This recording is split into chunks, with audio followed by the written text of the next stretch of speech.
உள்ளும்போதே பூலோகத்துல நர்த்தன கிருஷ்ணன் புல்லாங்குழல் வாசிட்டு பாமா ருக்மணியோட கூத்தாடுற கிருஷ்ணா இருப்பார்.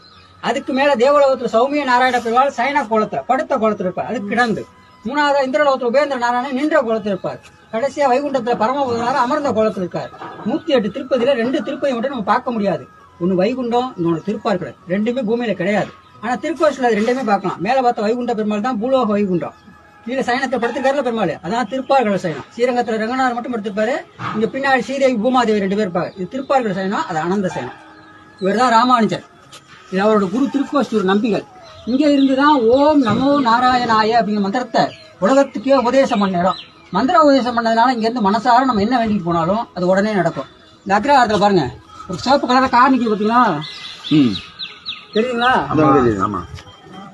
ரெண்டாவது ப்ளூ கலர் மெரூன் கலர்ல பக்கத்துல ஒயிட் கலர் மாடி பிடிக்கிறது பாருங்க.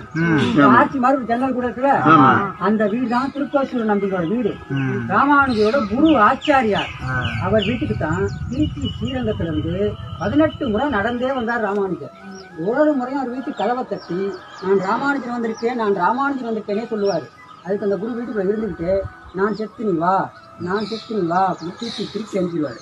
17 முறை வந்து போயிருவாரு. 18வது முறையா வரும்போதுதான் ஒரு விஷயத்தை யோசிப்பாரு. இந்த நான்கிற வார்த்தை இருக்குல்ல, நான் என்பது அலங்காரம் அப்படிங்கறதுனால 18வது முறையா வந்து அவர் வீட்டு கதவை தட்டி அடியேன் ராமானுஜன் வந்திருக்கேன்னு சொல்லுவாரு. அதுக்கப்புறம் தான் அந்த குரு கதவை வந்து உள்ள அழைச்சிட்டு போவாரு. உனக்கு என்ன வேணும் அப்படின்னு கேட்பாரு.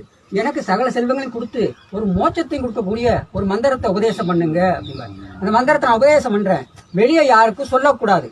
அப்படி சொன்னீனா நீ நரகத்துக்கு தான் போவ, இல்லைன்னா சொர்க்கத்துக்கு போவேன் பாரு. நான் யாருக்கும் சொல்ல மாட்டேன்னு சொன்னதுக்கு அப்புறம் ராமானுஜர் காதுல ஓம் நமோ நாராயணாய அப்படிங்கிற மந்திரத்தை 3 முறை சொல்லுவாரு. அந்த மந்திரத்தை கேட்ட அடுத்த நிமிஷம் ராமானுஜர் நேரில் கோயில் கோபுரத்துல ஏறி நீங்களா நிக்கிற இதே இடத்துல இருந்து இதுக்கு கீழே இருக்கிற எல்லா மக்களையும் அழைச்சு வாங்க, யார் யாரெல்லாம் செல்வங்களையும் அடைஞ்சு மோட்சத்தையும் அடையணும்னு நினைக்கிறீங்களோ அவங்க எல்லாம் ஓம் நமோ நாராயணாய அப்படிங்கிற மந்திரத்தை 3 முறை மனசார சொல்லுங்க. உங்க வாழ்க்கையில எல்லா கஷ்டமும் நீங்கி பலமான வாழ்க்கை அமையும். அந்த மந்திரத்தை வெளியே சொல்லிடுவாரு. இது கேட்டவர் குரு, நான் அவ்வளவு தூரம் சொல்லியும் மந்திரத்தை வெளியே சொல்லிட்டியே, நீ நரகத்துக்கு தான் போவ அப்படிம்பாரு. இவ்வளவு மக்கள் சந்தோஷமாவும் சுகமாவும் இருந்து நான் ஒருத்த மட்டும் நரகத்துக்கு போனா பரவாயில்லைன்னு ராமானுஜர் சொல்லுவாரு. என்ன விட பெருந்தன்மையான மனசு உனக்கு இருக்கிறதுனால எம்பெருமானார் அப்படிங்கிற பட்டத்தை ராமானுஜர் கொடுத்து இப்படியே கட்டி அணைச்சுப்பாரு அந்த குரு. ராமானுஜர் பிறந்த 1005 வருஷம் ஆகுது. 1000 வருஷத்துக்கு முன்னாடி சொல்ல மந்திரத்துக்கு இன்னைக்கு வரைக்கும் இருக்கு. இந்த கோவிலோட மூல மந்திரமே அந்த ஓம் நமோ நாராயணங்க தான்.